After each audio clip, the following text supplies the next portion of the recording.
ನಿಮ್ಮ ಮನೆಯ ಪೂಜಾ ಕೋಣೆಯಲ್ಲಿ ಈ ತಪ್ಪುಗಳಲ್ಲಿ ಯಾವುದಾದರೂ ಆಗುತ್ತಿದೆಯಾ? ಹಲವರಿಗೆ ಗೊತ್ತಿಲ್ಲದ 15 ವಿಷಯಗಳನ್ನು ಇಂದು ನೋಡೋಣ. ನಮಸ್ಕಾರ ಸ್ನೇಹಿತರೆ. ಮನೆಯ ಪೂಜಾ ಕೋಣೆ ಕೇವಲ ಕೊಠಡಿಯಲ್ಲ, ಅದು ಅನೇಕ ಕುಟುಂಬಗಳಲ್ಲಿ ಶಾಂತಿ, ಭಕ್ತಿ ಮತ್ತು ನೆಮ್ಮದಿಯ ಸ್ಥಳವಾಗಿದೆ.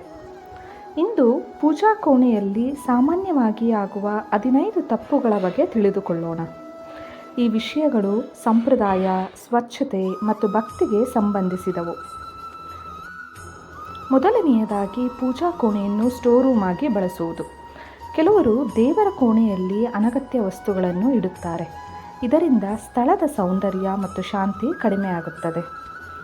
ಎರಡನೆಯದಾಗಿ, ಮುರಿದ ದೇವರ ಫೋಟೋ ಅಥವಾ ಮೂರ್ತಿಗಳನ್ನು ಇಟ್ಟುಕೊಳ್ಳುವುದು.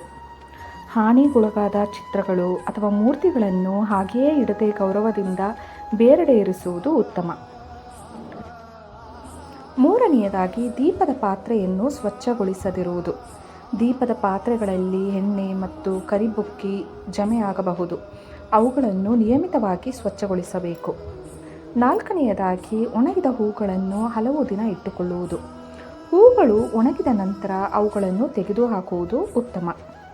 ಐದನೆಯದಾಗಿ, ಪೂಜಾ ಸಾಮಗ್ರಿಗಳನ್ನು ಅಸ್ತವ್ಯಸ್ತವಾಗಿ ಇಡುವುದು. ಕರ್ಪೂರ, ಅಗರಬತ್ತಿ, ಕುಂಕುಮ, ಹೂಗಳು ಎಲ್ಲವೂ ಕ್ರಮಬದ್ಧವಾಗಿರಲಿ. ಆರನೆಯದಾಗಿ, ದೇವರ ಕೋಣೆಯಲ್ಲಿ ಅನಗತ್ಯ ಮಾತುಕತೆ. ಕೆಲವರು ಅಲ್ಲಿ ಕುಳಿತು ಬೇರೆ ವಿಷಯಗಳ ಬಗ್ಗೆ ಜೋರಾಗಿ ಮಾತನಾಡುತ್ತಾರೆ. ಪೂಜಾ ಕೋಣೆ ಶಾಂತಿಯ ಸ್ಥಳವಾಗಿರಲಿ. ಏಳನೆಯದಾಗಿ, ದೀಪ ಆರಿದ ನಂತರ ಗಮನ ಕೊಡದಿರುವುದು. ದೀಪ ಹಚ್ಚಿದ ನಂತರ ಸುರಕ್ಷತೆಯನ್ನು ಗಮನಿಸಬೇಕು. ಎಂಟನೆಯದಾಗಿ, ಪೂಜಾ ಕೋಣೆಯ ಬಳಿ ಕಸ ಇಡುವುದು.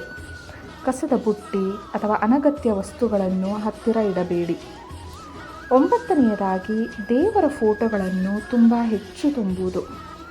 ಅತಿಯಾಗಿ ಚಿತ್ರಗಳನ್ನು ಇಡುವ ಬದಲು ಸ್ವಚ್ಛ ಮತ್ತು ಸರಳ ವ್ಯವಸ್ಥೆ ಉತ್ತಮ.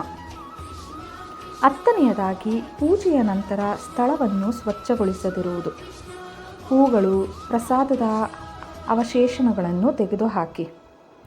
11ನೆಯದಾಗಿ, ದೇವರ ಕೋಣೆಗೆ ಬೆಳಕು ಬರದಿರುವುದು. ಸಾಧ್ಯವಾದಷ್ಟು ಬೆಳಕು ಮತ್ತು ಗಾಳಿ ಇರಲಿ.